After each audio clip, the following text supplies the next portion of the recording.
Peter, watch this. Dude, what did you do? What did I do? What did you let me do? Where's my hand? I have to go get someone. Dude, we have powers. We're superheroes. We're freaks. We need to go get costumes.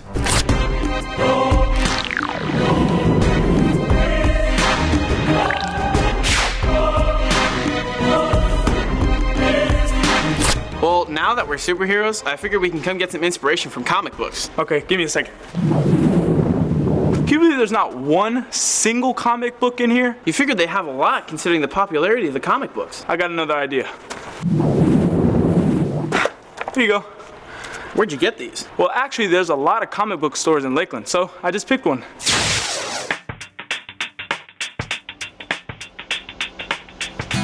As many of you know, comic books have been around for decades. And when there's comic books, there's comic book stores. Located on 950 South Florida Avenue, the comic book store Uncanny Heroes has just emerged.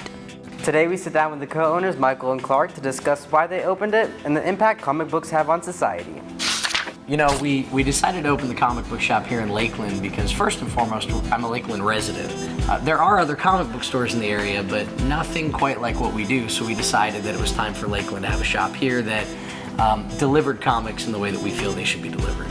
So we want to make sure that we're reaching back to the community and giving back to kids, encouraging literacy. With how comic books have affected culture over the years, that they've definitely grown up on social issues. You know, if you look at it like the X-Men, for example, most people don't realize that that's actually commentary on the civil rights movement. Mutants were just anyone who felt outcast or not accepted in society, and I think that message still resonates pretty deeply today. No matter where you are, it's you can sit down and you can talk to anyone about a certain character, and then just seeing how they light up.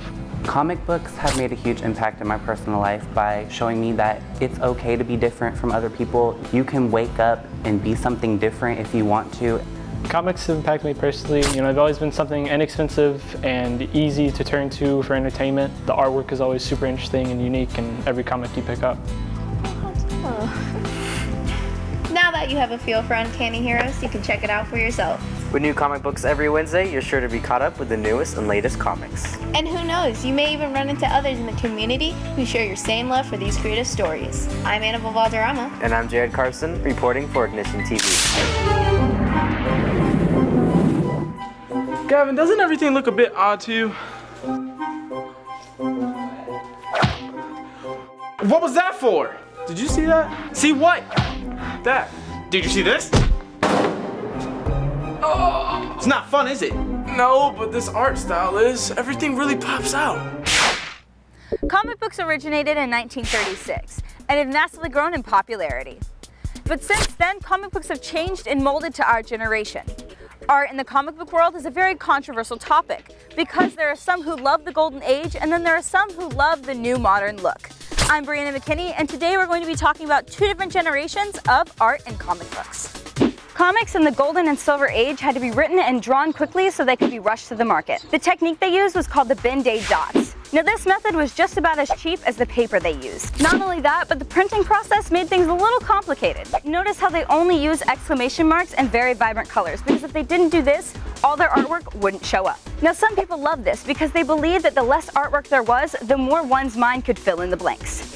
With today's comics, there are multiple advances, like the paper is 10 times better, and there are also new tools that are available to artists that make their artwork pristine. Time is also a big element. Older artists had to work on multiple comics at a time, as it were franchises like DC and Marvel have months to work on just one. But this gives them the opportunity to make their pictures very detailed and realistic. Now it's time to get your opinion. Do you prefer the more modern style or the golden age? My favorite between vintage and newer style comics is the vintage, preferably like the 70s, because that's when like the style was still the same as like maybe when they first started, but the colors were like a lot brighter. I like it for the old stuff, for like vintage feel. I like the modern art style more because it's more visually pleasing, and artists these days use more art styles so they can like make it more intricate and interesting, and I really like that. Well, there's your fill in the art aspects of comics. I'm Brianna McKinney, reporting for IgnitionTV. You know, Peter, being a superhero is cool and all, but where are our bad guys? Bad guys? Yes, every single superhero has a villain. Where's our villain?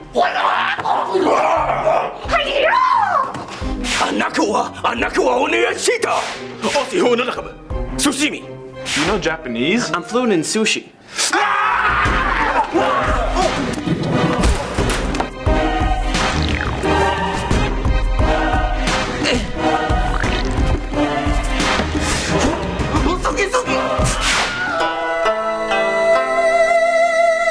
Hey guys, I'm Terrace. And I'm Larry. Earlier you saw a traditional comic book store with Annabelle. But this is no ordinary comic book shop. Here at Anime Orlando you can buy Japanese comics, otherwise known as manga.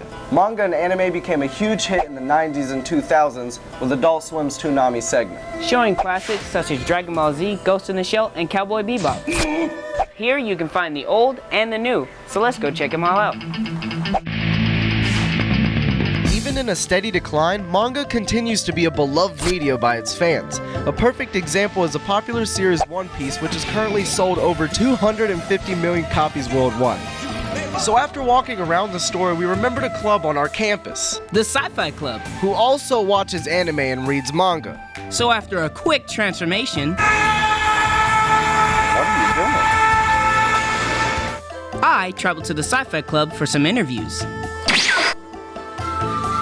Yeah, I definitely think Japanese culture has definitely taken an influence on me. I don't really watch American television anymore. I really enjoy Japanese anime. As far as affecting my life, I started the Sci-Fi Club. We soon realized that a lot had, a lot of like or love for anime and manga, so we started doing that as well. Now we have a lot of people that maybe never even experienced anime or manga get a chance to watch it and see what it's about. I then teleported back to Anime Orlando to meet up with Terrace. Where have you been? I went to interview the Sci-Fi Club. Oh, nice. If you're interested in anime or manga, come to Anime Orlando, where you get the best of both worlds. Located at 9645 East Colonial Drive. Terrace and Larry teleporting out. Oh, bro.